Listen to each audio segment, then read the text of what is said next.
All right, what's up? The boys are back with another one. Got another one for man. Yeah, and we felt kind of bad last week, because we came down on Uncle Spike a little bit.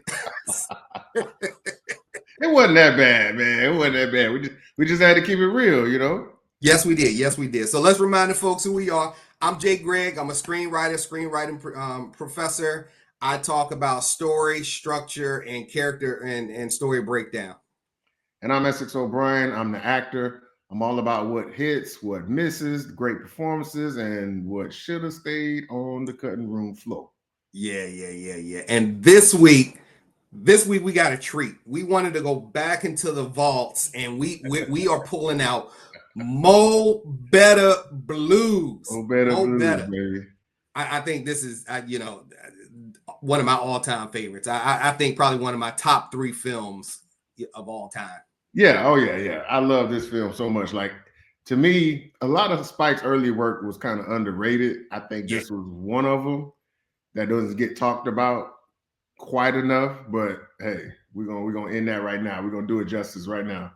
Yeah, it was so great. It came right before Do the Right Thing. It came before The Inside Man. No, this was after Do the Right. This was after Do the Right Thing. This was after. Yeah, Do the Right Thing was 89. This was 90. You're right. This was 90. You are absolutely right. Before X, though. It was before X. Right, this was right in that Jungle Fever. I can't remember which one came first. This one or Jungle Fever, but I know it was it was after Do the Right Thing and before X. This came first, then Jungle Fever. Yes. Okay. Yes. You're absolutely right. So yeah, man. I mean, watching this, you see so many great actors were in this film, just like in Highest to Lowest. Yeah. But this one really worked. I mean, let's talk about some of the actors that were in there. Well, of course, starring Uncle Denzel, Uncle D, the Blade himself before Blade, Wesley Snipes, Passenger 57. Wesley Snipes pretty much he was about to own the 90s too. Him and Denzel was going to be neck and neck, but obviously things went a different way. Then you got Spike Lee's sister. You had a man lock you up for taxes. Yeah. Oh man, the tax man coming, boy. The tax man coming. Spike Lee's sister is playing a love interest. Her name in the movie is Clark Benecourt, but I can't remember. Well, the sister is name. Indigo. His sister plays Indigo, right? Yep. Yes. Sister plays Indigo. Yes. Clark Benecourt, and then just to me, the supporting cast. When you go back and watch this, you see so many people who became Bill household name. Bill Nunn, Charlie Murphy. Oh my you know what I'm saying? Giancarlo Esposito. We all know what Giancarlo Esposito is going on to do. Yes. So it's just the supporting characters, the Turturro brothers, John Turturro, Nick Turturro. You got some. What was it? Josh and Mo. I think they were. It was Josh and Mo, right? In the story, the club owners. Yeah. Yes, Samuel L. Jackson is in the movie. I know that's your boy right there. You know that's my boy. Yes. And that's one of Spike Lee's original, go-to guys. So when you talk about cast and you talk about acting from top to bottom, Robin Harris. Blades. Huh? The bookie, Ruben Blades. Ruben Blades and Robin Harris. Robin Harris, the late, great Robin Harris. One of the greatest comedians of all time who could have had an iconic career had he continued to live. Robbie Reed was the casting director, I believe. Yeah. So this was just chock. Robbie did her thing. Memorable performances, no matter how much or how less of screen time they had, this was just chock full of great performances. Yeah, and I think Robbie sticks with, or at the time stuck with Spike and did casting for all of his films. And she, I mean, how did she find that caliber of talent? At that time. There hasn't been a documentary about this movie, or behind the scenes and stuff like that. But I really would have appreciated it because I'd love to know how this came together. Because you always hear these stories about this person was supposed to be that role, the other person was supposed to be that role. Yeah. how did all this come to play to where everything just fit? Because everybody fit like a glove in this film, man. Yeah, and you're right. Hell, Spike was in the movie. Spike's a giant character in the movie. Yeah. Giant.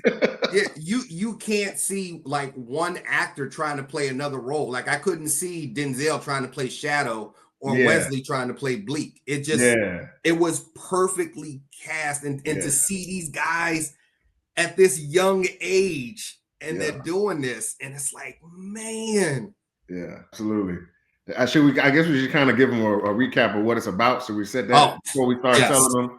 Because I know there might be some youngins out there that ain't seen this. This movie came out in 1990. This is a 35-year-old movie.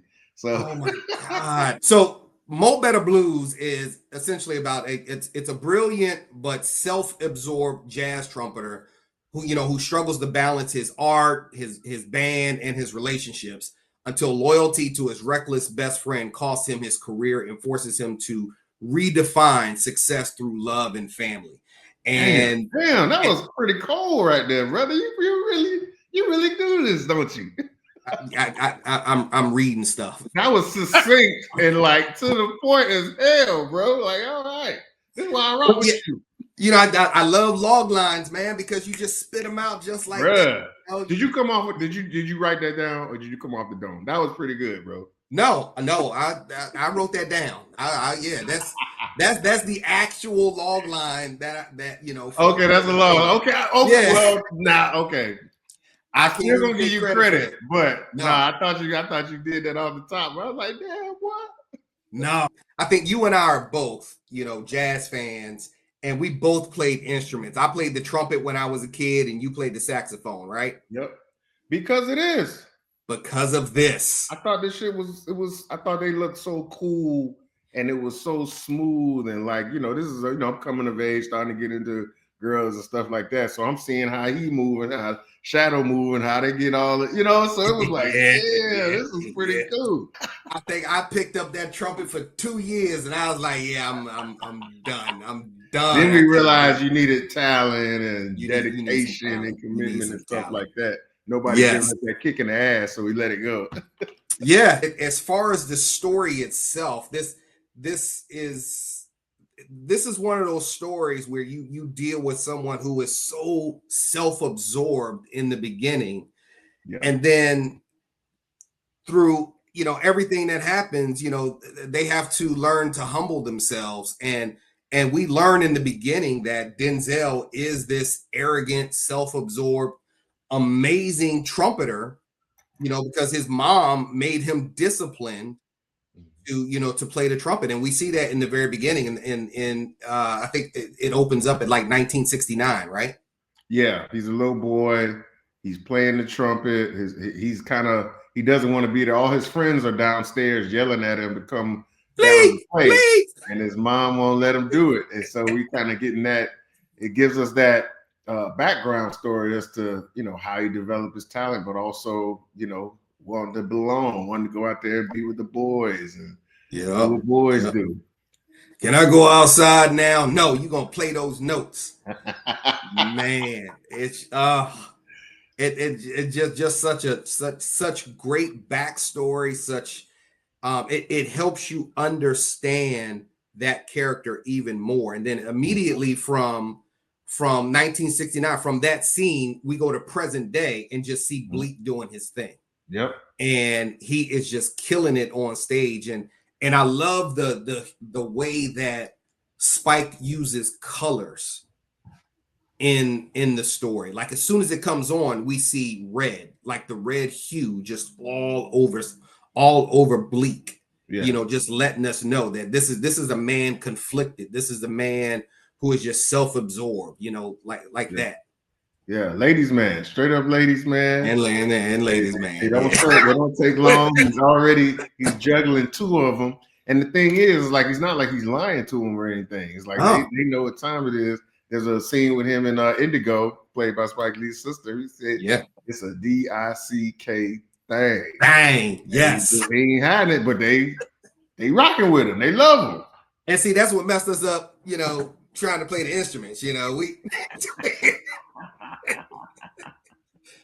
We thought we were gonna have that type of status. Yeah, Hey no, man, it didn't work.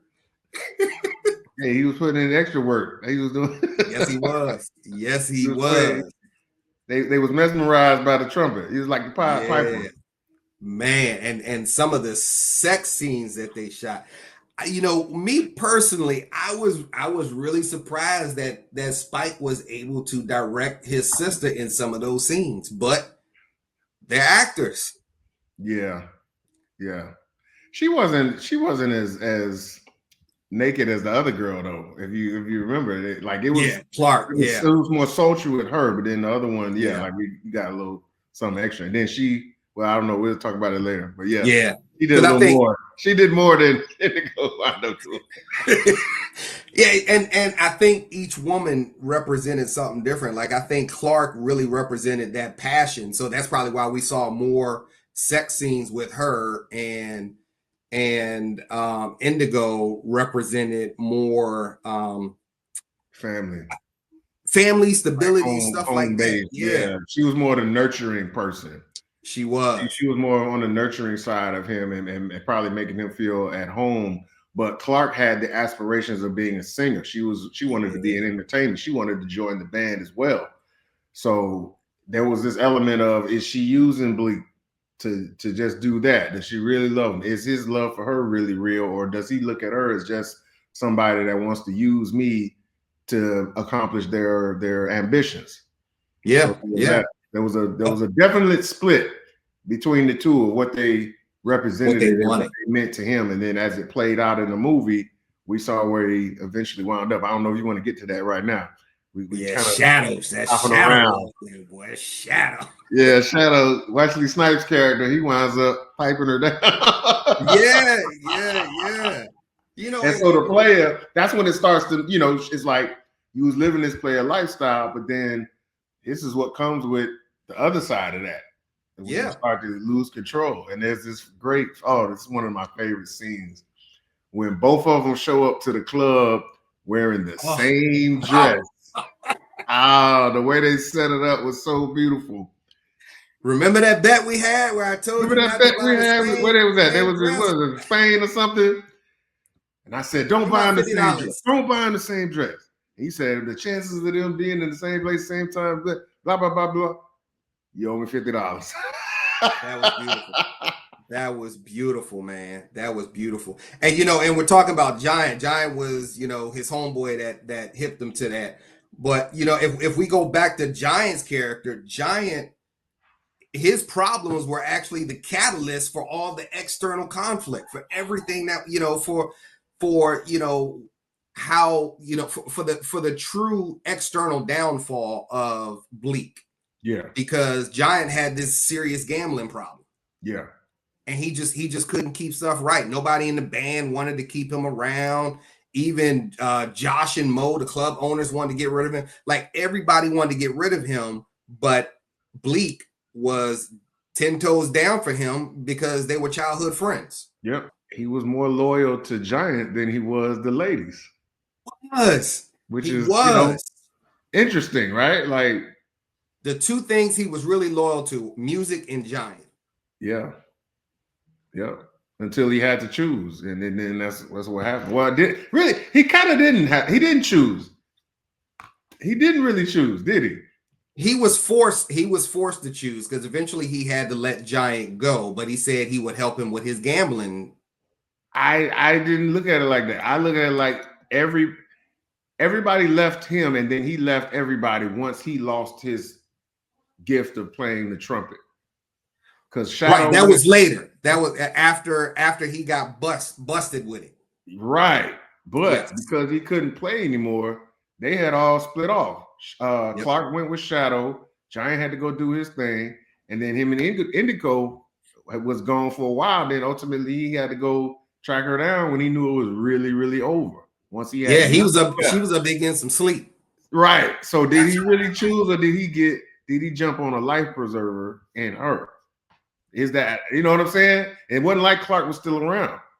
So she said, he says it like, you say, I need you to save my life. Yes. That's what I was going to say. He actually says that. I want you to save my life. And she just, she just kept saying no, she didn't want to be a part of it anymore. But I think, like you said, he needed that life preserver to like really bring him up. And once the whole Giant situation happened, Giant not being able to pay his gambling debts, he getting beat up every other week. And one of the craziest scenes was like where the band was trying to keep up with Denzel. Yeah. Because he saw, Samuel L. Jackson's character, carrying Giant out, and he knew they were gonna beat his ass. Yeah. There's another brother, and I can't remember his name. I'm gonna look it up right now because he's been in a lot of Spike films as well. He's usually a supporting character. And God, what is his name? He was with Samuel when they was taking him out. Oh, I know. I know exactly. He's been in a lot of different stuff with him too. Yes. What is his name? They don't have him in the credits like that. But anyway, yes. He doesn't get his just due. He's always been one of Spike's guys too. But yeah, they take him out, and that's actually a real song too, by the way. I got the soundtrack. It's actually a real song. And so this is at the point where he knows he's got to get rid of Giant. He knows Giant's bringing him down. He can't negotiate a new deal with the club. And so he sees all the gambling stuff is finally caught up with him, and he's taking him out, and he's playing this incredible solo where he's just he is going off, but you see it in the conflict in his eyes that damn, I can't keep bailing him out. But then he finishes and he goes out there, and this is where he messed up. Yeah. Giant was already beat down. He could have just been like, all right, I'll pay y'all later. He tried to get a lick in, tried to avenge his boy. He wasn't built for them streets. He was built to play the trumpet. He wasn't built for them streets. They wasn't built for fighting. Man, they put a whopping on him with that trumpet. They took that trumpet and they bust his mouth and basically causes a scar on his mouth. So now he can't form his armature to play the see, I remember them old terms. He can't play his trumpet no more. I remember them old terms. Shout out to Mr. O'Neill, my old band director. Yeah. Mr. O'Neill was a joke, what? And that was the humbling of Bleak right there, which is crazy. His name is Bleak because Bleak really means like helpless or hopeless or something like that, And so right down there next to his homeboy. Yeah, both of them. He lost everything. He lost everything out of loyalty. Which the irony was, he wasn't very loyal to anybody other than himself and Giant. Yeah, this was truly, you talk about different themes here. This was truly about, like loyal and betrayal, cycles and legacy and, love, commitment, art versus life, all that type of stuff. And, we see it right here, even sacrifice. I think we talked about sacrifice, in the last one that we did with Spike, talking about Spike, Leonard Thomas. I found him. Leonard Thomas. Leonard Thomas. Okay. And he was also the guy. He was in X. He was one of the guys that they showed that shot Malcolm X. Oh, that's right. Yeah, he was in that. Yeah. So it'd be like the same players all the time because Giancarlo was in that too. Yeah. Giancarlo was one of the guys that assassinated X, and Giancarlo in Mo Better Blues, he's the piano player. He's but that's great. Spike took his crew, just like De Niro, just like Scorsese would take his crew. Yeah.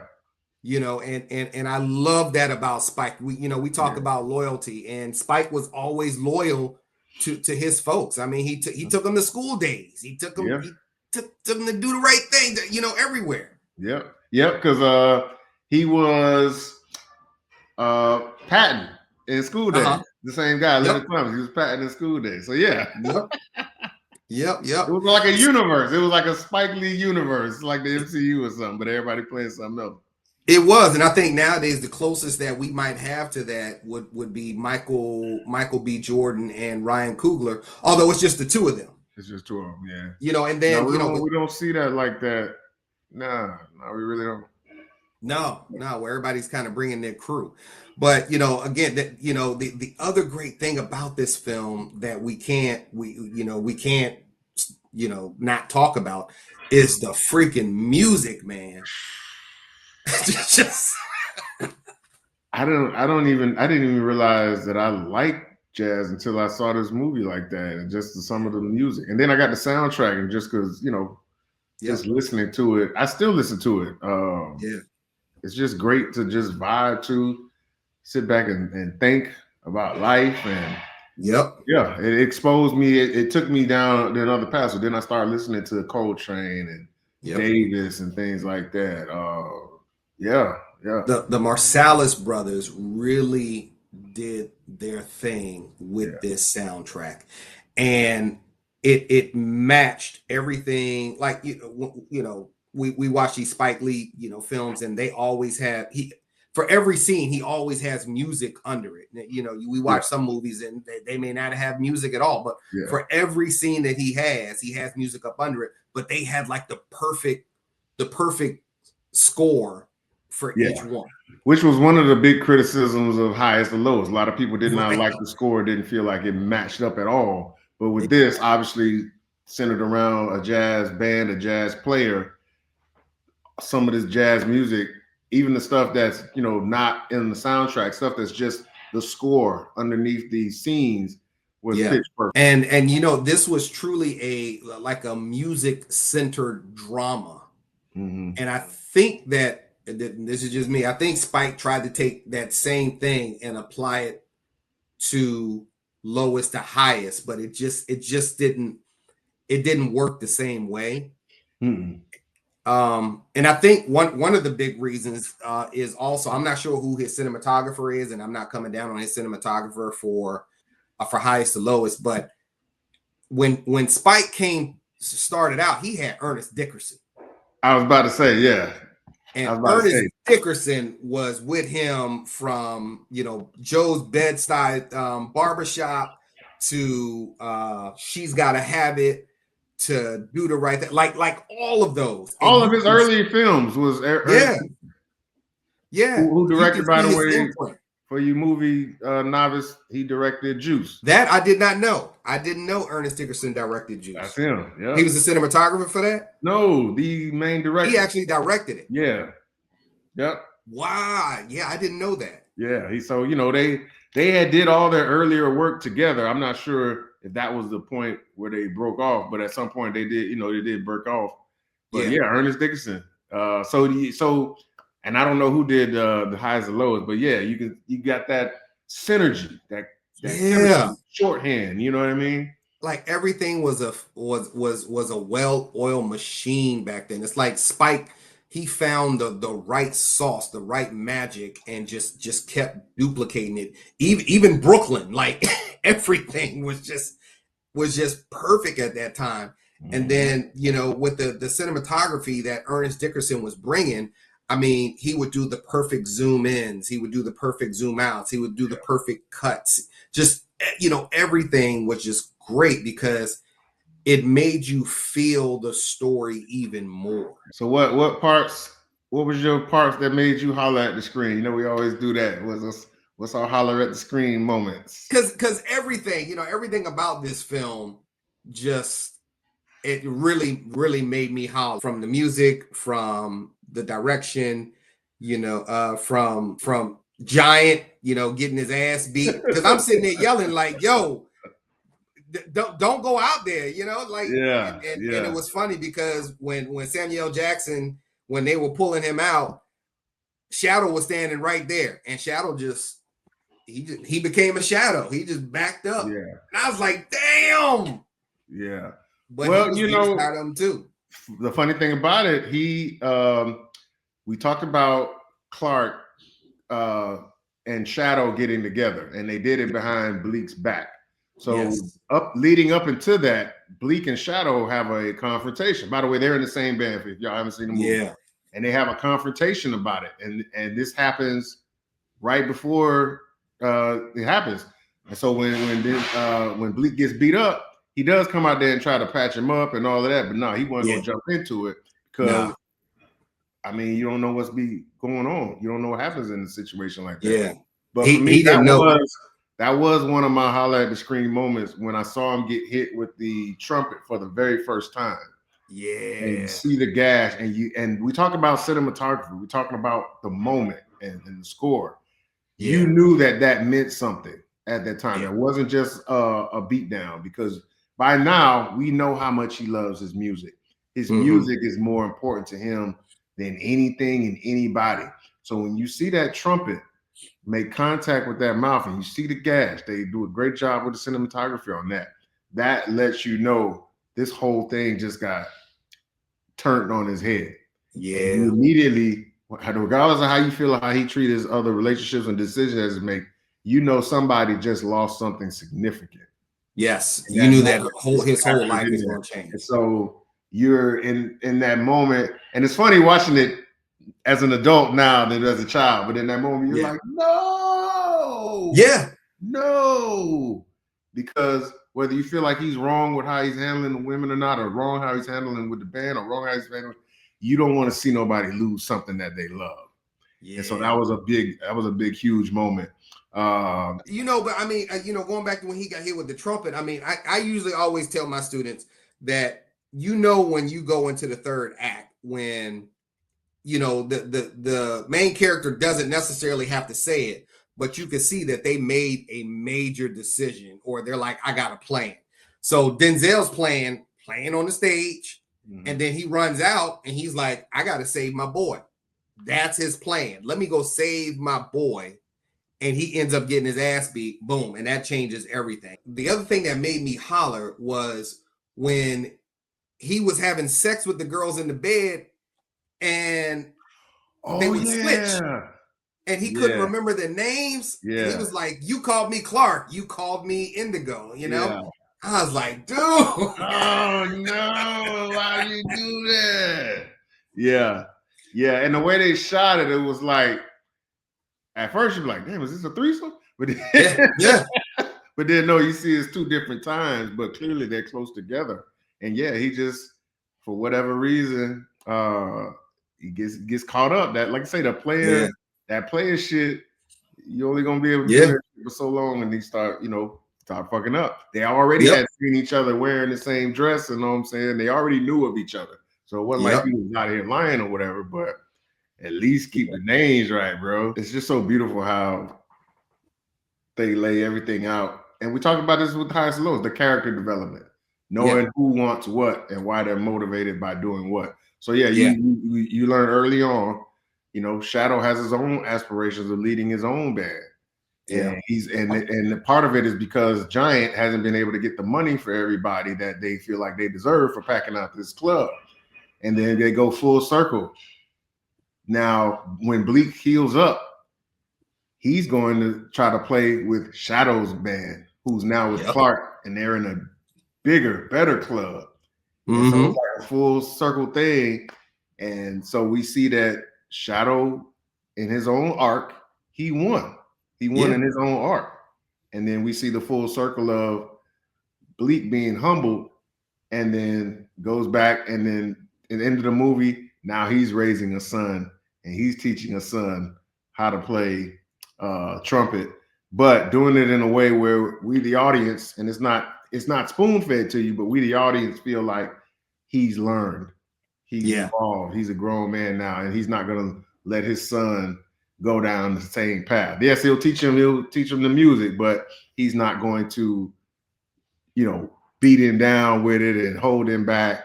And he gets, so it's like he broke the cycle. Yeah, he broke the cycle. He was like, nope, go outside and play, have fun. I want you to have fun with life, not just be committed to the music, trumpet or music. Treat people better, you know. Yeah. So we go back. So was there anything else that made you holler? No, that's pretty much it. You know, it's a movie that's different, and you react to it different than others because, you know, this is a musical drama. I won't say it's a musical, but it's a music-based drama. And so it's more or less we're on this journey with all these different characters. They're also okay. Well, not necessarily hollering, but just laughing out loud with some of the comedy, especially by Robin Harris. He tells this joke that I love to this day. Talking about he don't like no pretty woman. He like an ugly woman. You can tell him anything. He said, "Hey, bitch, I'm going to the moon." You be careful. You be careful Boy, now. I laughed my ass off the way he set it up in the punchline. That shit was so damn funny. Yeah. Robin Harris plays basically, he's like the warm-up act. He's the comedian who warms up before the band comes on, and they show a number of his comedic sets and just hilarious. Then he got the party scene where they had the little house party, and Shadow and Bleak are going back and forth, and he comes and shuts all that shit down. I said, man, question mark head, motherfucker. Right, exactly. Don't put your lips on me, put them on the trumpet. Rest in peace, Robin Harris, man. Dude was hilarious. He played Pops in House Party. House Party, who might not remember. House Party, yeah. That's probably another one that we probably have to review. Yeah, that's a great one. That's a great one. So, how many hollers would you give this? Oh man, this is 4.5 out of 5, right? We doing out of 5 now? Yeah, out of 5, yeah. 4.5 out of 5 hollers. I would agree. I would say 4.5 out of 5. And the only reason I'm not giving it 5 is because the script, although I can't find the script anywhere, I found something that looks like a script, but it was only like 36 pages. So it looked more like transcripts than anything. I think it probably could have been a little tighter, but really that's it. I mean, everything else was just fantastic, from the music to the cinematography to the acting. It was just it's one of my childhood favorite films, and still one of my favorite films to this day. All right, well, this has been another film review, what we call our Flashback Fridays. This is Flashback Fridays, so look forward to these. And again, we wanted to do a comparison between this and highest to lowest. So I think we accomplished that. Yes, sir. Yeah. All right. Until next time. Until next time. Peace. Holla. A few moments later. We are live. Let's go. Yeah. So Essex, we've been sitting here talking about More Better Blues, and we have the great fortune to actually have the production designer from More Better Blues himself. You scored a scoop, man. You scored a scoop here today. We're here for a treat. Let me give him his just due here. So Wynn Thomas is an acclaimed production designer whose career spans over 4 decades. He made history as the first African-American production designer in the Arts Directors Guild and helped shape the visual language of modern Black cinema. A longtime collaborator with Spike Lee, Thomas designed Do the Right Thing, Malcolm X, Mo Better Blues, Jungle Fever, Crooklyn, He Got Game, and She's Gotta Have It. His work has helped define the bold, politically charged aesthetics of Lee's early films. Outside of that part, what's that? You could have kept going too. That's what's crazy about it. Yeah.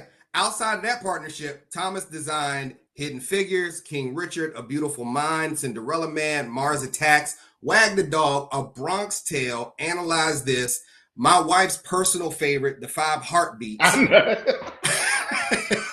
He's a Boston University alum, a mentor to younger designers, and was recently honored with a Lifetime Achievement Award from the Art Directors Guild for his groundbreaking contributions to the industry. Mr. Wynn Thomas, ladies and gentlemen. Yeah. That's how you do it. Talking about More Better Blues. I'm going to be honored with I'm getting an honorary Oscar from the Academy. What? Along with Tom Cruise and Dolly Parton and Debbie Allen. So the 4 of us are beautiful Oscars. Well deserved, sir. Wow. Well deserved. I mean, you kicked open the door a little something for other Black. Go ahead. I'm sorry. Just a little something to add. So yeah, just that's more than something to add. A little jewelry, just a little legendary. Jewelry. Yeah. They don't just be handing out these Oscars. They do not. So, and I'm only the second production designer in history to be given this award. So, That is beautiful. Legend. Who do you think will hand it to you? I don't know. Ironically, I was just having that discussion with the Academy today. So there were a few names on the list, to say the least. So we'll see what happens. We can maybe think of one that's on the short list. Right. Probably one that's definitely on the short list. Yeah. I think we can think of one. Yeah. So, sir, again, it is such an honor to have you here. You know, we go back a little ways. You know, when I started teaching at the University of Central Florida, you were actually my very first guest that spoke to my classroom, which, again, thank you so much. That was in 2019. And now here we are in 2025, and you are our very first guest on our podcast, Hollering at the Screen. So once again, thank you very much. Thank you very much. Very. Yeah. So if you don't mind, we'd love to ask, pick your brain and ask you some questions, not only about Mo Betta Blues, but maybe some of your other work. But we just happen to be talking about Mo Betta Blues because we were kind of doing a comparison between that film and Highest to Lowest, which we reviewed, I think, last week. And the production design was just so intentional and specific with Mo Betta Blues. And, we were wondering, like, how did you, Spike, and Ernest Dickerson just like come up with that vision for Mo Betta Blues? Okay. So what used to happen back in the early days working with Spike is that Spike would pour his heart and his soul into writing the materials. Okay. That's what he used to do. And so he was very good about allowing me to come in and then read that script and interpret the material. So, the job of the production designer is to take the writer's words and to turn them into concrete images. That's kind of a simple way of a description of what it is that we do. It is also the job of the production designer to talk to the director and to come up and to articulate what the visual concept, the visual approach is going to be to the movie that you're making. Nobody else does this. Everybody else gets credit for it, but nobody else does this. The cinematographer doesn't do it. The location person doesn't do it. The person who is doing that is the production designer. So, I read Mo Betta Blues, and as you know, it takes place in a jazz club, and the script, it was kind of a traditional jazz club. And if you go to jazz clubs, what you usually see, they're usually in basements, the ceilings are very low, they're usually black rooms and stuff like that. They're very uninteresting looking. But when I read the script, it felt to me like a 1950s movie musical.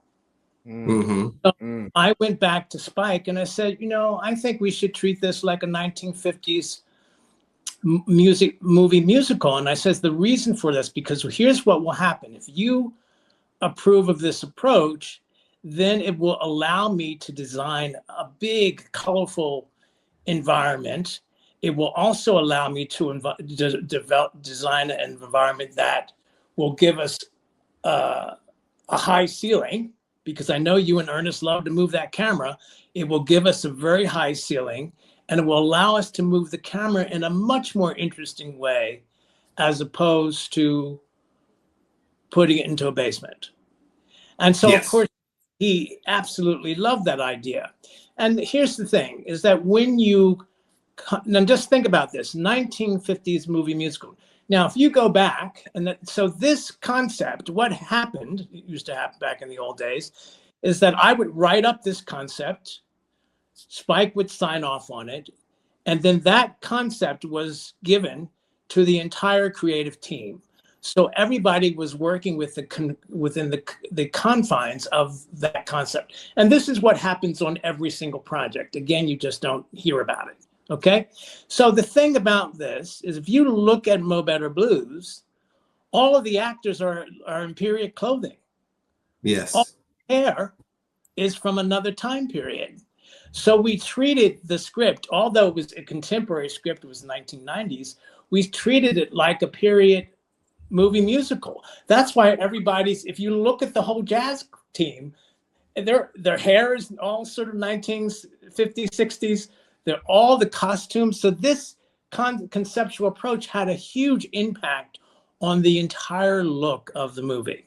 Now, it didn't mean that we weren't going to have other contemporary. So if you look at the film, it kind of has that sort of period feeling up until Wesley Snipes' character, that jazz sequence at the end of the film, and then all of a sudden you're in a contemporary environment. Yes. Yeah. Now, I can see that. I can see that. Now the thing is, the audience just goes along for the ride, and it's fun, and the color, it gave, and so the other thing is that I didn't want to make it into a black box. So I used that club was filled with tremendous amount of color. Yeah. It was grand. The red hues, the blue hues. Yes. And then what I also did was that I surrounded the top of the club, because it was beneath the underdog, which on some level was beneath the city, right? So what I did was that I put the club in a basement, because you enter it, you walk upstairs. But also I surrounded this upper part of the club with a cityscape, so we could change the color of the atmosphere of the club depending on the emotional contents of the scene by changing the color of the cityscape. So what allowed us to do, for whatever the mood or the emotional was for the song that was being played, it gave Ernest an opportunity to change the overall color of the entire club. Now, here's what happens. When the movie came out, one of the critics said, Ernest Dickerson is responsible for bringing Technicolor back to the movies. Yeah, all right, okay. If I had put that club in a black box, that never would have happened. So again, this is what happens. But by doing this, so what happens is that conceptual approach had a huge impact on every single department. And as a result, I think it has a really lovely timeless spirit to the film. It does. It does. My God. Let me ask you this really quickly. So as a screenwriter, I have been tearing the internet apart trying to find a copy of the script. And I found something, I guess it was transcripts, and it was only like 36 pages. But how much description was in the script for what Spike was looking for? Nothing. I mean, what I'm saying, Spike would pour his heart and soul into the script, into the story. And then the team, I would come along and interpret that material. This is the approach that I think, the visual approach that I think we should be taking. The mythology in the business is that the director knows everything. That's a mythology. Okay. And I'm so sorry that we get caught up there. And again, Spike's passion and his concerns and his attention to character detail, all of that was in the script. Now, what I'm doing as a fellow artist is coming in and reacting to that. What does that feel like? When I read a script, the questions that I ask myself is, what do I feel? What do I want the audience to feel? And what do I want the actors to feel? And when I answer by the answering of those questions, I create a visual concept that I share with the director. Okay. And as I said, once the director approves that visual concept, it goes out to everyone. So it's not necessary. Now, of course, everybody else gets credit because, again, at the production, but the production meeting, Spike is saying, oh, we're going to, all the costumes will be period. He's articulating all this. Yeah. But those ideas. But you have to bring it to life. But not only am I bringing it to life, I'm planting the seeds. I'm articulating what it is. Now this happens on this happens on most pictures that I work with. This happens for most of the Spike Lee films. But again, it is a collaboration. Yeah. So it's a collaboration. And then what happens is, when it's a good idea, like it was for Mo Better Blues, it inspires everybody. So Ernest would all of a sudden, look, imagine if I put it into a black room, his lighting would have been nothing. Yeah. But because I opened up that environment and, gave him that landscape around, he was able to use a full color palette to enhance the story. Yeah. Essex, were you going to ask something? No, I was just sitting here listening. I'm captivated by it, but I would like to know. Okay, you mentioned that the process starts with the script, but how did you get into this line yourself, like as a person? What brought you? What led you to becoming a production designer? I started out in the theater as a set designer, and I worked in the theater for a very long time. And then at some point, I transitioned into doing film work. But all of the production designers that I was working with,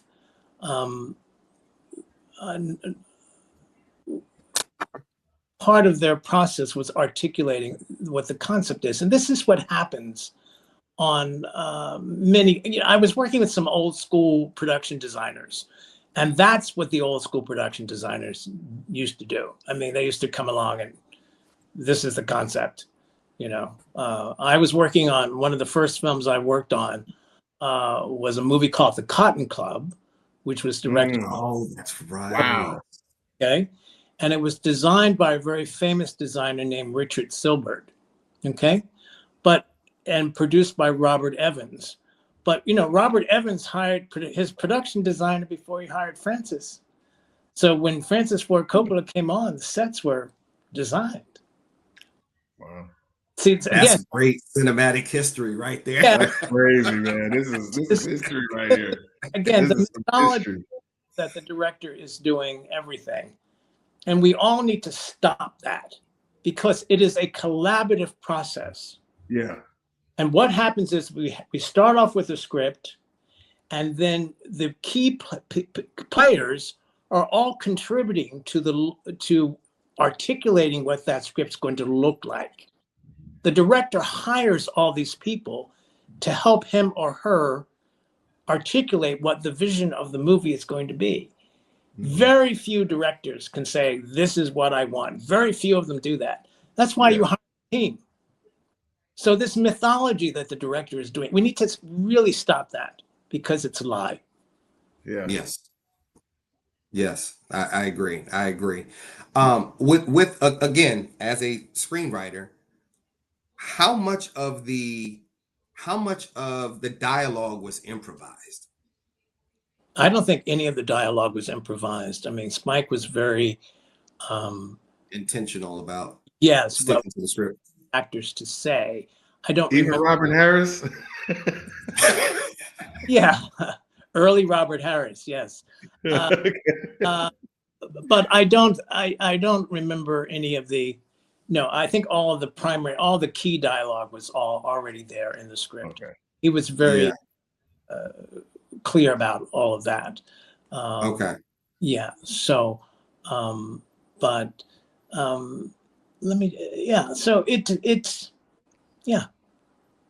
Now, of course, Bleak's instrument was the trumpet, and it's central to the story here. But how involved was the design team in making specific choices, to emphasize its importance, visually? Like, how did you go out and say this is the type of trumpet that I want, or even with Shadow, like this is the type of saxophone?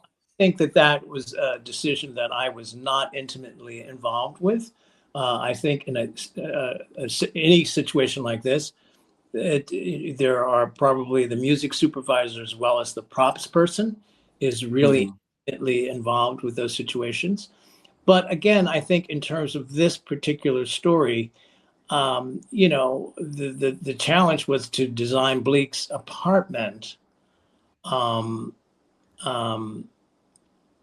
And I think Spike initially thought the guy was, you know, not well off, and he was living in this kind of empty space that, you know, was sort of empty. And I was like, God, that's not interesting. So, you kind of, you know, it's just all white walls. Yeah. You know, which gave the impression that he was, you know, successful. That's what we felt like. He was a successful band leader instead of just, you know, a starving artist. That's exactly. Gave him something interesting to look at. Ironically, there is a Yankee scoreboard in Bleak's apartment that is I remember seeing that. higher and lower. So same, I don't know, we must have saved that board, and Spike used the same board. Oh, really? It's in, okay. Interesting. Yeah. Okay. Yeah. One of the things we were talking about in our review of the film, just looking back 35 years ago, the amount of talent, top to bottom, that was on that set. Not just talking about Denzel and Wesley, but, you know, Ruben Blades and Giancarlo Esposito, who's gone on to do amazing things. When you Sam Jackson. I mean, it was just, the whole thing was chock full of. Were you aware of at the time that you guys were making this movie that was going to last this test of time? And what was the set like with all that talent? Okay. I know you're going to tell us about where that came from. Yes. Well, you know, I think back in that time period, Spike really surrounded himself with a company of actors that he was using all the time. And all of those people that you mentioned, Giancarlo and Sam, those, if you go back to all the early Spike Lee movies, they're in all of those films. Yep. Yes, now, Big Brother Almighty. I mean, it's So Spike was really, I mean, it really was about family, and it was about working with everyone every single year. This is a story that a lot of people don't know. So I was art directing a movie called Beat Street, which was Lord have mercy, there's a legend. A legend. So, and a young filmmaker came in to interview for the assistant to the director job. And this is a guy who had just finished NYU, and people were very excited about him. He had just won a Student Academy Award. So the person who came in to interview for that coffee fetching job was Spike Lee. Okay. Wow. So Beat Street. So after his interview, he came by the art department because a woman who was the PA in our department he had gone to school with, and when he saw me, that's where we met, and he said, well, I didn't know there were any Black people doing this job. And I said, yeah, I'm doing it. So the interesting thing is that Spike did not get the job, okay? But what he was very good at that time period was keeping in touch with people and building a family. So a lot, one would go to the theater and you would go see shows and you would see Spike, and Spike was very good about reaching out to people and talking to them. And you have to keep in mind that it's amazing that he was able to collect as many people that he did because this, he was charming and all that sort of stuff, but he was nobody. Yeah. He was nobody. He had just gotten out of, so what happened was on all of those early projects, he would call on those actors that he had met and use them in his early films. And so those actors and those people like myself, we all became part of his early families. So if you look at that School Days cast, all those people you mentioned are in that film. Yes. And they continued to work with him for the next several years. So the resource was these incredibly talented groups of people and literally every single year we would get together and make a movie. So every summer we were making a film. Yeah. So how involved was? She's gotta have it to do the right thing, to Mo Better Blues, the Jungle Fever. I mean, it just went on, and like you say, saw the same faces. We basically grew up with those faces. That's exactly right. And it didn't begin to break up until after Malcolm X. Yeah. And people. And why do you think it broke up? That you just wanted to go and do different projects? People needed to go and do other things, and they needed to serve their own personal needs, and they needed to express themselves as artists and work on a wider variety of things. So it was good that everybody did that, really good. Yeah. Well, speaking of branching off, I mentioned that 5 Heartbeats is one of my wife's. It's probably my wife's favorite film. It's up there with me too. It's up there with me. Yeah. How was it working? On that, set design with Robert Townsend, because that's another period piece. That you created there. Yeah, Heartbeats was a little complicated, if I remember correctly. So Robert Townsend this was early in his directing career, and it had a great cast of really interesting young actors, and but it was a bit of a complicated job. It was hard to do, and I think looking back on it now, I think we were all growing artists. So things were, so I think. But it is. There's some headbutting going on in there. I don't even think that. I just think that when I look back on it now, I think, we were growing artists, and, finding a way to navigate and to communicate was probably a little bit more complex than it would be if I were doing the picture today. So things were a little complicated on that job, but again, we managed to get it done. The tragedy of this business is that most of us are put into boxes and we're labeled. And that's a tragedy, which means that many people do not get an opportunity to do a wider variety of projects. As I'm really the only Black production designer who has crossed over and has done major white movies. This is still a problem in our community. And it's a problem because we have a lot of talented people who should be doing a wide variety of projects, but we don't do that. And I'm one of the handful that have, not even a handful, I'm one of the few that has worked on a wide variety of big Hollywood movies that are directed by major white directors or major white films. I'm putting it that way, but that's true. If you look at certain people who do all the Black Panther films, and which are enormous, fantastic movies, beautifully designed, those folks aren't getting other films that they should be getting. And it's a tragedy. So I think for me, the questions that you asked is a bigger issue. And a more complex issue than simply not getting a job. You're absolutely right. You should be not turning them down left and right just because you're so busy, because you're getting the world thrown at you. So you're absolutely right. Mr. Thomas, it has definitely been a pleasure talking to you today.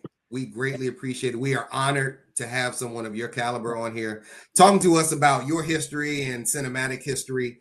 Essex, anything you'd like to say? Yeah, this has been a phenomenal learning experience for me, and also a pleasure to meet you. Thank you, sir, so much for everything. We greatly appreciate you. Essex. Yeah, thank you so much. Like I said, I learned a lot today, and it's great to be able to say that I know somebody that contributed to the films of my youth that I grew up in, that inspired me to get into this business. And thank you so much. Congratulations on a legendary career. Congratulations on that Oscar. We gotta congrats on the Oscar. Right quick, man. That Oscar's big. Yes. That's a huge deal, really. So thank you. Look, gentlemen, it's been great spending this time with you. Thank you for inviting me to do this. I really appreciate it. And in many ways, the important thing is to get this information, to let people know about these various jobs that are out there. Too many people know about the sex appeal jobs, but very few people know about the crafts. Yeah. So I really appreciate you taking the time to celebrate the craft of production design today. Yeah. Can we do a part two? Can we do a part two? Because I think we didn't spend enough time on that. If we can get a part two whenever you. I suspect you did not spend enough time, my brother. Yeah, we didn't. Let's do a part two whenever Jason, you can set it up whenever you're ready, sir. We'll do it a part two. Yeah, maybe next week or something. All right. Thank you, Mr. Thomas. Thank you, Mr. Thomas. Thank you very much. Take care. Bye. Bye now.